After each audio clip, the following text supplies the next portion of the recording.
Okay, lesson 3 of term 4 has to do with even and odd symmetry. There's a lot of different definitions for even and odd, like even numbers, odd numbers, even functions, odd functions. And today we're going to talk about even and odd functions in terms of symmetry.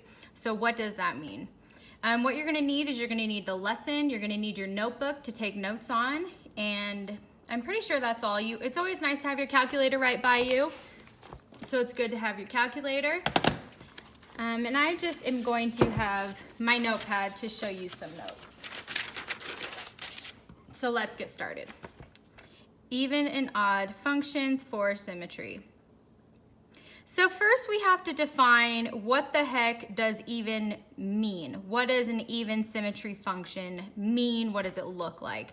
And an even function that has even symmetry is a graph that can be reflected over the y-axis and remains the same. So that's a good thing to have in your notes. A graph that can be reflected over the y-axis and remains the same. So if I look at this graph below, I notice that this is the normal parabola quadratic. And I notice just by looking at the graph, if I were to reflect this graph over the y-axis, so this side goes to this side goes to this side, so I've reflected it, will it be the same graph? And the answer is yes, it will be the exact same graph. So thus, this one has even symmetry.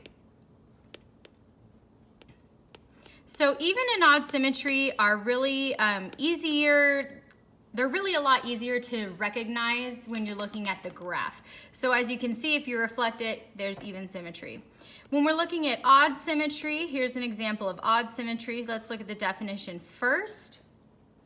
So an odd function that has odd symmetry is a graph that can be reflected over the x and the y-axis and remains the same. And another way that you can say reflected over the x-axis and the y-axis is you can say that it's simply rotated 180 degrees about the origin. Okay, so let's take a look at this graph. So hopefully you paused it and you wrote that in your notes. And let's take a look at this graph. So I want you to look at this graph right now. Okay, I want you to take a look at it, take a good look at it. Close your eyes. Close your eyes. Now open your eyes. Does the graph look exactly the same? The answer should be yes. And what I did when your eyes were closed is I rotated the graph 180 degrees about the origin, which is exactly the same as simply turning it upside down. So because it is exactly the same, this graph has odd symmetry. My handwriting is super great. Odd symmetry. Okay, so that's how you can tell graphically if a function has even symmetry or odd symmetry. But we also want to know algebraically if it has even symmetry or odd symmetry, because you're not always going to have the graph. You guys know this. Sometimes you get just equations and you have to decide if that equation has even symmetry or not. So the definition so in your notes you should have the even symmetry definition, and then right under that you should have this right here. This is the algebraic definition for even symmetry. It says f of x equals f of negative x. What that means is the function will remain the same whether the x values are positive or the negative version, which means it has been reflected over the y-axis. And isn't that the very definition of even symmetry? It's reflected over the y-axis and remains the same. So that is the algebraic representation, f of x equals f of negative x. And I want you to put that in your notes under the even symmetry definition, and then I will show you, excuse me, an example of this. So let's look at this guy right here. F of x equals 3x squared plus 1. I want to know if this has even symmetry. So what I'm going to do is I'm going to plug in negative x for each x value in the equation, and I'm going to solve it. When I simplify and solve it, if it ends up being exactly the same as the original, then it has even symmetry. If it's not exactly the same as the original, it does not have even symmetry. So let's take a try. All right, so I'm going to take this function And all I'm gonna do is I'm simply going to plug in negative x everywhere that there was x. So 3 parentheses negative x squared plus 1. So now I'm going to simplify. So I want to simplify this over here. We know order of operations tells us that we're going to do exponents first. And I know that you don't have an actual value for the x, but you do see that it's negative. And what do we know about when you square a negative? What happens when you square a negative? Well, when you square a negative, you get a negative times a negative, which turns into a positive. So this part right here is going to end up being just a positive x squared, no matter what, because that negative will cancel out. So that's going to turn into 3x squared plus 1. Well, would you look at that? Isn't this exactly the same as the original equation? Yes, it is. That means even symmetry. If this were different at all, like even just a little bit, like even if there was a sign change somewhere, even the slightest bit different, that means it does not have even symmetry. So there's your example. Hopefully you pause it to take some notes.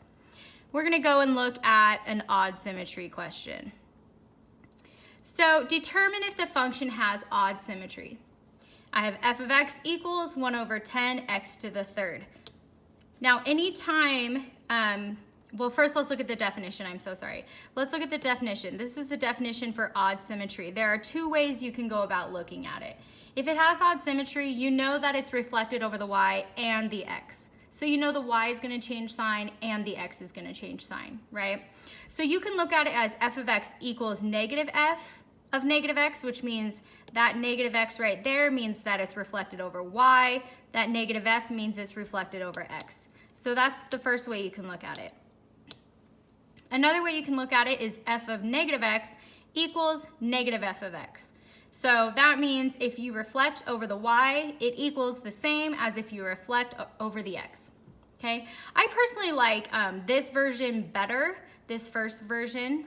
I know I'm like scribbling everywhere, but I personally like this first version better, and that's usually the one that I'm gonna do. So in order to find out if it has odd symmetry, first you wanna do the even symmetry part, because if you notice, the even symmetry part is part of the process.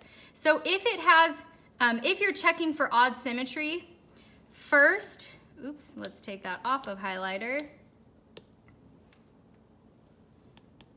First, check for even symmetry. I'm just gonna put even sim. Okay, so first check for even symmetry. So what I'm gonna do is I'm gonna take my equation, and for even symmetry, I just plug in a negative x, wherever there's an x. So I have 1 over 10, and instead of that x, I have negative x. You always plug something in with parentheses around it to the power of 3.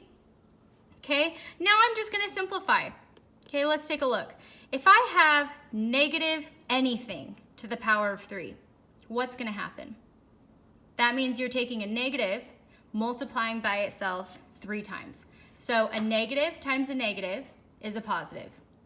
Times another negative, that negative is gonna prevail. So this is going to end up being negative x to the third, okay? So if that's negative x to the third, and I'm multiplying that whole thing by 1 over 10, what's a negative times a positive?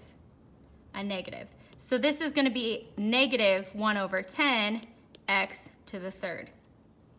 So this ends up being negative 1 over 10 x to the third. We notice that this is not the same as the original because this one has negative and the original doesn't. So this tells us that it's not even. Okay? Once you've tested if it's even, now you go and you test if it's odd. So you take this f of negative x, and then all you're gonna do is you've gotta throw that negative in front of the entire function. When you have a negative in front of the f, that just means throw a negative in front of the entire function. So let's go ahead and do that. So I'm gonna move it just down here, and I'm gonna put a negative in front of my entire function. Now, if I wanna indicate that negative is in front of the entire thing, I've gotta put that entire thing in parentheses. So negative parenthesis and the whole equation, negative 1 over 10 x to the third. All right, so now we just simplified this. I notice that in my parentheses, I only have one term. There's no more pluses and minuses connecting other terms. That means in order to simplify this, that negative only needs to distribute to one term. So what happens when I have a negative times a negative? Well, it turns into a positive. So that gives me 1 over 10 x to the third. Reminding you that this is negative f of negative x. Now, is this the same as the original? Yes, it is. Because it's exactly the same, this has odd symmetry. Okay? So this equation has odd symmetry. That's what we just figured out. Now, if the equation didn't have odd symmetry, so it didn't have even, didn't have odd, then you would just say it has neither even or odd symmetry. There's no symmetry in this equation. All right, so we can do one more example real quick. Determine if the following has even, odd, or neither. So the questions on the quiz are gonna say, determine if the following function has even, odd, or neither symmetry. Okay, so let's go ahead and do this one. So anytime you're checking for even, odd, well, anytime you're checking for any symmetry, you're always gonna do even first, always. So no matter what I'm checking for, I'm going to immediately put a negative in where the x is. I'm always gonna do even first.